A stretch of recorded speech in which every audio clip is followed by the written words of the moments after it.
Soy Diana Torres y esto es Mística Conexión, un podcast para el diálogo, el encuentro y el aprendizaje.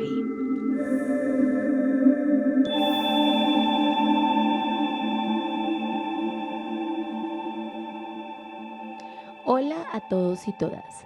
Deseo que estén muy bien y estén llevando esta cuarentena de la mejor manera. Durante los últimos 4 episodios he venido miércoles a miércoles realizando un recorrido por la psicogenealogía. Tema que si me han escuchado saben amo, vivo y aplico con otros y otras en terapia, creando talleres experienciales donde las personas hagan clic y puedan identificar e iniciar ese viaje imperdible por el amor, la sanación y la libertad. Con el episodio de hoy cierro este ciclo por este tema, esperando que cada episodio haya dejado en ti un aprendizaje y hayamos podido generar tú y yo una mística conexión. Hasta el episodio pasado, la información que revisamos y debíamos conocer pertenecía a nuestra historia personal, información relacionada con nuestra concepción, nuestro nacimiento y nuestra vida hasta el día de hoy. También nos acercamos a la historia de nuestros padres, en especial nuestra madre y nuestro linaje materno. Ahora llegó el momento de hablar del legado ancestral, ese legado de nuestros antepasados, nuestros ancestros, esa historia que marca nuestro camino y hace necesario que la reconozcamos, como dicen, para no repetirla. Lo primero que tenemos que saber es que vamos por el camino de la vida pensando que somos libres, pero esto no es del todo cierto. Desde el momento de nuestra concepción, nuestros padres, nuestra familia y el sistema imprime deseos. Dependiendo de nuestro entorno y nuestra cultura, nacemos y empezamos a ver el mundo desde los ojos de nuestros padres, nuestros hermanos y hermanas, tíos, profesores y profesoras. Nuestro sexo marca la manera en que vivimos nuestro género, nuestra posición social, la comunidad, en fin, incontables situaciones que van marcando nuestras elecciones. Adicionalmente, nuestros gustos y sueños son mediados por lo que el entorno espera de nosotros y nosotras. Lo ideal sería que creciéramos y en nuestra adolescencia y adultez temprana pudiéramos ser libres de elegir lo que queremos. Pudiéramos decirle sí a aquellas cosas que experimentamos y resuenan en nosotras y no a aquello que no va con nuestros sueños e ideales. Pero para que esto pase es necesario hacer consciente lo que se ha heredado, lo que hemos adquirido, lo que se nos ha impuesto y con esto realmente decir y decidir qué quiero y así poder decir que soy constructora de mi propia identidad. Acá quiero citar a Alejandro Jodorowsky, que refiere que los padres proyectan sus imágenes y deseos sobre sus hijos en lo que se llama proyecto parental. Con él nos imponen sutilmente un papel, una personalidad y en última instancia un destino al que debemos adaptarnos para no ser rechazados por este clan. Vamos a empezar hablando de la novela familiar. Si lo pensamos bien, cada vida es una película. Una telenovela con todos los personajes que puedes imaginarte. Incluso tú podrías ser el protagonista, la antagonista, el de reparto. Todo depende de dónde esté el nudo de la historia en este momento. En psicogenealogía, la novela no empieza con tu vida, empieza 100 años antes de tu concepción. Por eso, se invita a las personas a realizar un ejercicio juicioso de la construcción de su árbol genealógico e identificar la historia de cada una de las personas que van apareciendo en ella. Es impresionante hacer este ejercicio, no solo por el reconocimiento de la historia, sino porque empiezas a identificar el reparto de tu novela. Los amores imposibles, los secretos, las muertes trágicas, los héroes, las heroínas, en fin, muchos personajes que al final hacen parte de tu historia y habitan en ti. Cuando tejes y reconstruyes la historia, vas encontrando tramas que van dando hilo conductor a la historia. Vacíos que nadie responde, episodios dulces, amargos, trágicos. Incluso ves historias y enfermedades que se repiten de generación en generación. La novela familiar es el primer paso para empezar a elaborar el árbol genealógico. Empiezas a investigar y a elaborar tu mapa hasta llegar a las últimas generaciones existentes. Cuando conoces la novela familiar, entiendes muchos sucesos y comportamientos de hoy, del presente, propios y de los que forman parte de tu sistema familiar. No se trata de desatar una guerra, ni de chismosear, ni de caer en el drama. El objetivo es ver la historia desde el amor, sin juicio, escuchando atentamente las historias que te cuenta tu familia y conocidos en esta investigación, entendiendo muchas de las raíces de los comportamientos y formas de ser, comprendiendo que somos lo que hemos recibido y hemos aprendido. Es importante saber que la novela familiar tiene tres aliados perversos. El primer aliado es la zona de confort, que le da a los miembros del sistema seguridades cómodas y muchas veces incómodas, pero que los llevan a estar eternamente en una situación, ya sea por seguridad, por comida, acogida. Puede ser que siempre haya una queja, siempre esté en el discurso y la amenaza de cambiar la situación, pero al final nada pasa, todo sigue igual. Tal vez esto pase por temor a lo desconocido. El segundo aliado es el comité de aplausos, aquellos que siempre están haciendo todo lo que el sistema le gusta, porque lo establecido para ese linaje. Casarse, tener carro, casa, beca, mantener una relación, cumplir con los estándares establecidos, seguir con el legado familiar, realizar acciones para que todo el sistema esté satisfecho y se reciba a cambio la aceptación y el reconocimiento. Y por último está el miedo a la exclusión, que nos obliga a hacer cosas que no queremos o gustan por ser parte del sistema. Lo negativo de estos aliados perversos es que nos imposibilitan reinventarnos e ir por lo que soñamos y queremos. Nos amarran a tener una vida que satisfaga al sistema, una vida que no es libre, una vida que pesa y no es propia. Cuando identificas que estás viviendo en estas tres circunstancias, podrás saber que estás siendo parte total de esa novela familiar. Las historias se repiten, siempre estamos dando continuidad a los sucesos. Repetimos cánceres, suicidios, accidentes, engaños. Si no lo hacemos consciente, la misma vida hace que haya giros de destino que rompan estos patrones y empiece a haber reparación en el sistema familiar. Un giro de destino es un evento fuerte que desata sí o sí cambios para una o varias personas del sistema. Cuando vamos por la vida haciéndonos los loquitos, los ciegos, los sordos, los mudos, cuando no accionamos la vida, el sistema se encarga de que hagamos algo. La vida siempre está hablándonos desde el amor, va dándonos empujoncitos suaves, un poquito más duros, hasta que ¡zas! Toma tu giro de destino. No sé por qué la mayoría escogemos el sufrimiento y el miedo como camino de aprendizaje. Parte de lo que pasa cuando empiezas este camino de autoconocimiento es la amplitud que se tiene de la vida. El encontrar respuestas nos permite sentirnos merecedores, merecedoras del amor, la vida y empezar a escuchar y a estar más atentos a los mensajes que todo el tiempo están llegando a nosotros para que entendamos nuestro camino y nuestra misión de vida. Ahora hablemos de las lealtades familiares. Pertenecer a un linaje y a una familia es increíble. Tener amor, contención, cuidado es fundamental y especial. Pero para pertenecer al sistema hacemos lo imposible. Incluso repetir acciones, accidentes, fechas, enfermedades que acompañan la novela familiar. Las lealtades son tan impresionantes que a veces cuesta creer que puedan suceder de esta manera. Un ejemplo de un famoso es la historia del actor Brandon Lee, quien murió en medio de un rodaje porque a alguien se le olvidó quitar todas las balas del arma y desafortunadamente murió grabando una escena de fuego cruzado. 20 años antes, su padre, Bruce Lee, habría muerto de hemorragia cerebral en pleno rodaje en una escena donde moría de un disparo. Yéndonos no tan lejos, la muerte de los dos hijos de Diomedes Díaz, Martín Elías y Moisés, quienes murieron en accidentes de auto, ambos con años de diferencia, pero en el mismo mes, abril. Existen dos tipos de lealtades, las visibles y las invisibles. Dentro de las invisibles encontramos las comportamentales. ¿Qué son las comportamentales? Es lo que aprendemos y para nosotros es nuestra verdad porque es lo que conocemos y es lo que hemos visto toda la vida. Son las lealtades comportamentales las que nos acompañan a la hora de relacionarnos y convivir. Es lo que crees que es lo correcto y no puedes entender cómo el otro no lo hace y no lo ves.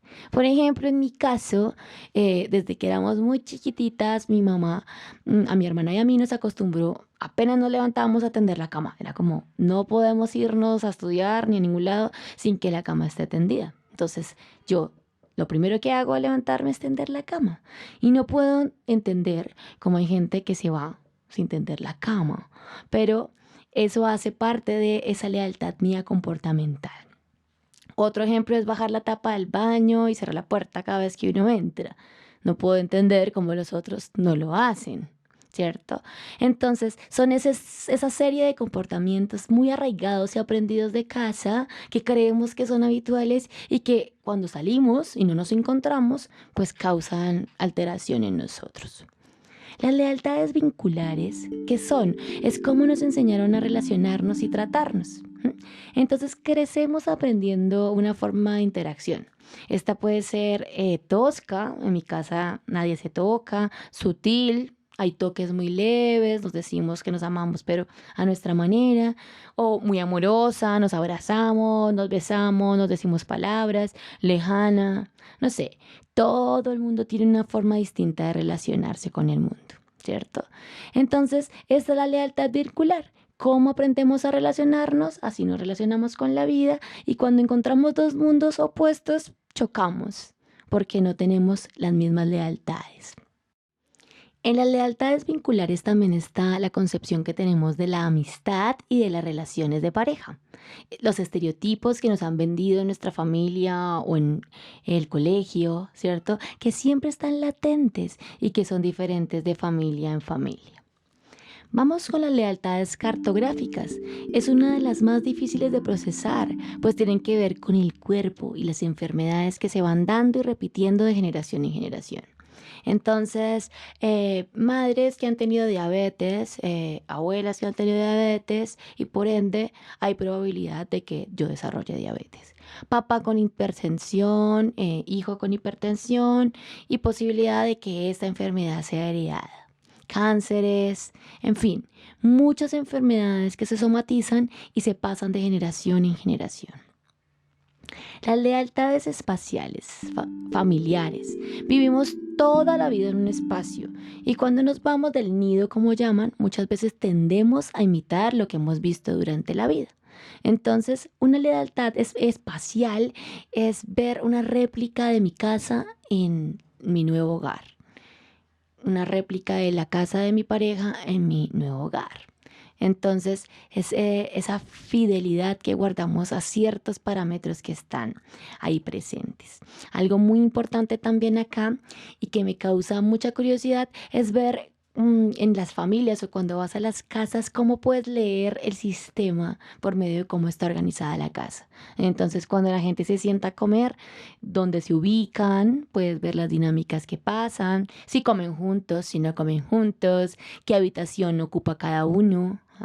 Toda la casa también es un sistema de poder y dentro de ese pequeño núcleo tú puedes leer muchísimas cosas que pasan en ese contexto.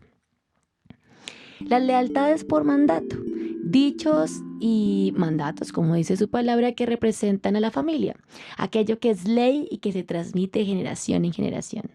No sé, las mujeres deben hacer esto, los hombres nunca van a hacer esto, somos así, nadie nos cambia. ¿Cuál es la frase que representa a tu familia? Y siempre se expresa como referente de pertenencia. Todos tenemos un dicho, no sé, acá no falta la comida, falta todo menos la comida. Siempre hay una frase que nos caracteriza y a la que le hacemos leal y le pasamos de generación en generación. Las lealtades visibles son aquellas que identificamos pero no necesariamente sanamos. Por lealtad puedo repetir 1000 veces la misma situación, así que no voy a volver a hacerlo. Puedo hacer totalmente también lo contrario, a mí no me va a pasar esto. Y hago totalmente lo contrario que vi en mi sistema para no repetirlo. Vivo prevenida por lealtad al sistema. A mí no me va a pasar lo de mi mamá. A mí no me va a pasar lo de mi papá. A mí no me va a pasar lo de mi abuela. Las lealtades están implícitas en la novela familiar y los códigos que se dan en cada una de las familias son fundamentales. Un ejemplo de ello puede ser en una infancia donde la madre fue muy maltratada y sus hijos vieron la situación. Los hijos, las hijas, pueden tender a crecer pensando que no van a repetir esa historia. Y puede pasar dos cosas. Una, que consiguen hombres o mujeres que los llevan a replicar esta misma situación y se encuentran inmersos en ese círculo por lealtad.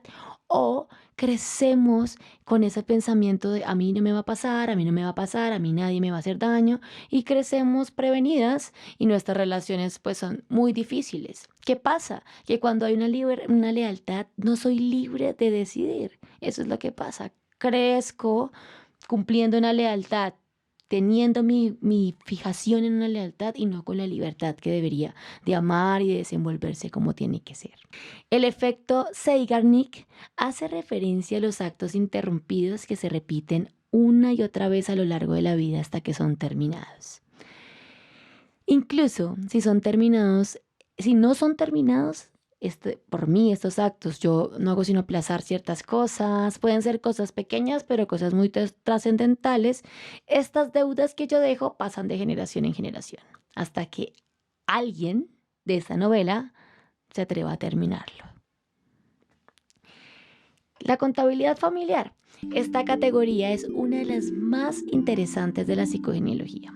Imagina que desde la primera generación, imagínate, desde la primera, se empezó a crear una cuenta y esta ha ido gestándose de generación en generación. Puedes imaginarte o hacer un símil con la contabilidad real de una empresa. Pagamos inconscientemente esas deudas que se han ido quedando atrás.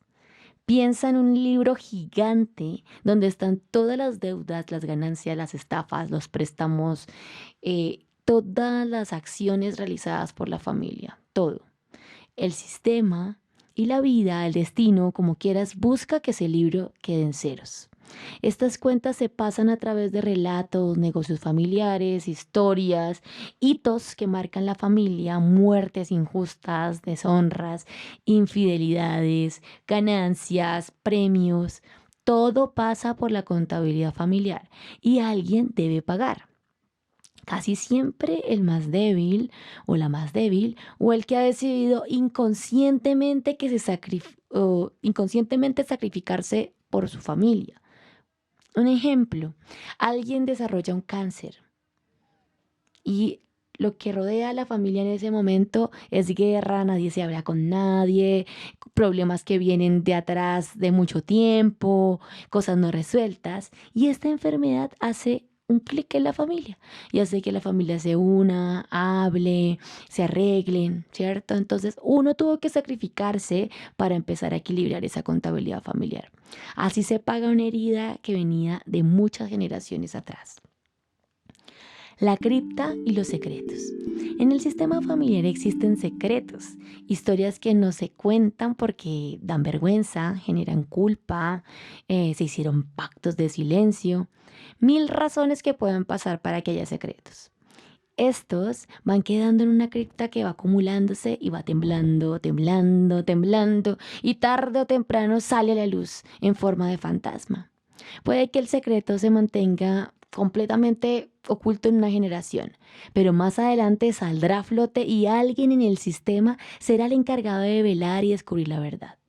Pueden ser adopciones, suicidios, asesinatos. Alguien saca la luz y permite que el equilibrio se dé y la verdad sea revelada. Estos secretos se llevan en la emocionalidad, se llevan en los comportamientos, se descubren a través de enfermedades. Vale más saber una verdad, aun cuando sea difícil, vergonzosa o trágica, que ocultarla. Si se calla, eh, lo que pasa es que más adelante va a ser vivido y reconstruido por otros y se va haciendo más y más grave a medida que se oculta. Se oculta a generaciones completas. Cuando se destapa el secreto no es una persona la involucrada, es toda una generación que no sabía de lo ocurrido. Un ejemplo puede ser alguien que fue adoptado y no lo sabe. Desde pequeño se lo llevaron a un continente lejano, Europa, por ejemplo. Esta persona crece y decide venir a Colombia y desde que pisa esta tierra siente que algo la atrapa o la atrapa y se queda a vivir acá. No quiere volver a su vida. Sus padres adoptivos saben que ese secreto debe salir a la luz para que esta persona encuentre respuestas y pueda comenzar esa búsqueda. Esta búsqueda sorprenderá a todo su sistema, ¿no? Que no se lo esperaba. Y todo empieza a equilibrarse y a desequilibrarse. Hay caos, pero finalmente también hay un equilibrio. Así, esa persona no sea recepcionada por su familia, descubre la verdad y permite que también ese sistema la reconozca y sepa de su existencia. La vida se armoniza sola. Por último, está el síndrome de aniversario. Las familias en el inconsciente familiar, cuando tienen situaciones difíciles y marcadas por el dolor y el no procesamiento de las situaciones, van renovando, atrayendo, repitiendo año tras año la situación. Es muy impresionante cómo empiezan a pasar eventos similares o en cercanía a un evento negativo año tras año. Por ejemplo, digamos que se tuvo un accidente en un mes, agosto, que marcó la vida de esa persona.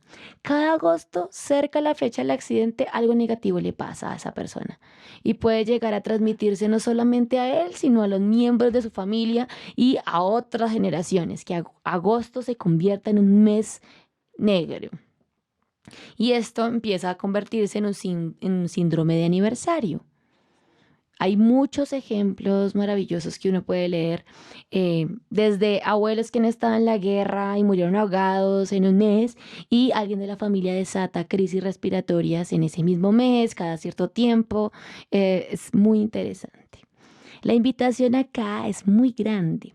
Es hora de empezar a realizar una investigación profunda de tu árbol genealógico, recolectar la mayor cantidad de información, organizarla, digerirla, reconocerla, amarla a pesar de que muchas cosas que encontremos no nos gusten y lo más importante, ver cómo esa información te ha afectado. Ojalá tomes de base los 5 episodios que he realizado y te sirvan de guía para identificar todo lo que necesites reconocer. Una vez sepas todo lo que encontraste y todo lo que habita en ti, lo primero que hay que hacer, sí o sí, recuerda, es tomar a papá y mamá. Es la base de todo. Es reconocerlos, amarlos y cerrar ese círculo con un nada te debo y nada me debes. Estamos a paces. Luego, identificar todos los elementos que encontraste y hacer actos simbólicos que te permitan cerrar y reparar esos vínculos. Entregar lo que no es tuyo y manifestar la libertad que necesitas para por fin poder hablar de una identidad construida, ser dueña, dueño de tu propia vida. Suerte en ese viaje. Durante los últimos 4 episodios hice un recorrido muy general por la psicogenealogía para que pudieras llevarte una idea de lo que se trabaja aquí. Te animes a investigar y realizar ese árbol de la vida. Es un ejercicio que permite reconocer nuestro sistema, entenderlo, sanarlo, entregar y devolver aquello que no nos corresponde y sobre todo liberarnos y liberar a generaciones futuras de vivir vidas y destinos sin libertad. Te abrazo, te reconozco y te invito a seguir conectado cada miércoles conmigo. La próxima semana hablaré nuevamente de numerología, pues me han preguntado mucho sobre este tema, así que he decidido hacer un episodio nuevo de numerología y compatibilidad. Recuerda que para saber tu número puedes escuchar mi episodio número 1. No olvides seguirme en Instagram, estoy como @mística_conexión y este podcast lo puedes escuchar en Spotify, en YouTube y en Apple Podcasts. Me encuentras como Mística Conexión. No olvides recomendarme con tus amigos y conocidos y gracias por escucharme. Fue una linda oportunidad para seguir entendiendo la sincronicidad de la vida y seguir logrando espacios de mística conexión.